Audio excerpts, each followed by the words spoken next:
ಇಲ್ಲಿ ಬಂದ್ಬಿಟ್ಟು ಕೆಫಿಟನ್ ಏರಿಯಾ ಬರುತ್ತೆ ಮತ್ತು ಮೇಲ್ ಆ್ಯಂಡ್ ಫೀಮೇಲ್ಗೆ ವಾಶ್ರೂಮ್ಸ್ ಸಪ್ರೇಟು. ಇಲ್ಲಿ ನೋಡೋದಾದ್ರೆ 60 ಫೀಟ್ಸ್ ಆಫ್ ರೋಡ್ ಆಗಿರುತ್ತೆ. 60 ಫೀಟ್ ರೋಡ್ ಕ್ಲೋಸ್ಡ್ ಆಗಿ ನಮ್ಮ ಪ್ರಾಜೆಕ್ಟ್ ಡೆವಲಪ್ಮೆಂಟ್ ಮಾಡಿದ್ದೀವಿ. And national highway Bangalore to Tirupati national highway closed ಬಂದ್ಬಿಟ್ಟು 1.5 ಕಿಲೋಮೀಟರ್ ಆಗುತ್ತೆ. ಬನ್ನಿ, ಎಲ್ರಿಗೂ ಕೂಡ ಗೋಲ್ಡನ್ ಹಿಲ್ಸ್ ಪ್ರಾಪರ್ಟೀಸ್ಗೆ ವೆಲ್ಕಮ್. ಓಕೆ, ಯಾವೆಲ್ಲ ಡೈಮೆನ್ಷನ್ಲಿದೆ, ಫಸ್ಟ್ ಆಫ್ ಆಲ್ ಎಷ್ಟು ಎಕ್ರೆಲ್ ಪ್ರಾಜೆಕ್ಟ್ ಇದು?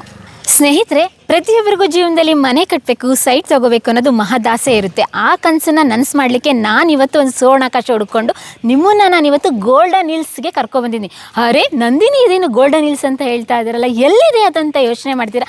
ಬೆಂಗಳೂರಿಂದ ಜಸ್ಟ್ 60 ಕಿಲೋಮೀಟರ್ ಅಷ್ಟೇ, ಕೋಲಾರದಿಂದ 7 ಕಿಲೋಮೀಟರ್, ನರಸಾಪುರ ಇಂಡಸ್ಟ್ರಿಯಲ್ ಏರಿಯಾದಿಂದ 7 ಕಿಲೋಮೀಟರ್, ವೇನ್ಗಲ್ಲಿಂದ 7 ಕಿಲೋಮೀಟರ್ ಇರುವಂಥ ಸೆಂಟ್ರ್ ಪಾಯಿಂಟ್ ಅಂತಲೇ ಹೇಳ್ಬೋದು. ರಿಯಲ್ ಎಸ್ಟೇಟಲ್ಲಿ ತುಂಬ ವರ್ಷಗಳಿಂದ ಎಕ್ಸ್ಪೀರಿಯನ್ಸ್ ಇರುವಂಥ ಮಂಗಳ ಪ್ರಾಪರ್ಟೀಸ್ ಅವರು ಹೊಸದಾಗಿ ಒಂದು ಲೇಔಟ್ನ ಲಾಂಚ್ ಮಾಡ್ತಿದ್ದಾರೆ, ಅದೇ ಗೋಲ್ಡನ್ ಹಿಲ್ಸ್. ನಮ್ಮ ಜೊತೆ ಇದ್ದಾರೆ ಮಂಗಳ ಪ್ರಾಪರ್ಟೀಸಿಂದ ಸೃಷ್ಟಿ ಅವರು. ಕಂಪ್ಲೀಟಾಗಿ ಈ ಲೇಔಟ್ನ ಟೂರ್ ಮಾಡ್ತಾ ಹೋಗ್ತೀನಿ. ನಿಮ್ಗೊಂದು ಆಸೆ ಇರುತ್ತೆ ಜೀವನದಲ್ಲಿ, ಸೈಟ್ ತೊಗೋಬೇಕಂತ ಎಲ್ಲರೂ ಆಸೆ ಇರುತ್ತೆ. ಆದರೆ ಸಿಟಿ ಔಟ್ಸ್ಕರ್ಟಲ್ಲಿ ಸೈಟ್ ತೊಗೊಂಡು ನೆಮ್ಮದಿಯಾಗಿ ಜೀವನ ಮಾಡಬೇಕು ಅನ್ನೋರಿಗೆ ಇದು best right place right time ಅಂತ ಹೇಳ್ತೀನಿ. ಲೇಔಟ್ ತೋರಿಸ್ತೀರಾ?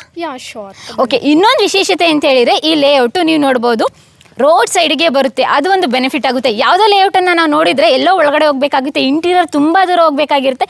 ಇಲ್ಲಿ ನೋಡಿ, ರೋಡ್ ಸೈಡೇ ಕನೆಕ್ಟಿವಿಟಿ ಕೊಟ್ಟಿದ್ದಾರೆ. ರೋಡಿಂದ ಪಕ್ಕದಲ್ಲೇ ನಮಗೆ ಲೇಔಟ್ ಕಾಣಿಸುತ್ತೆ.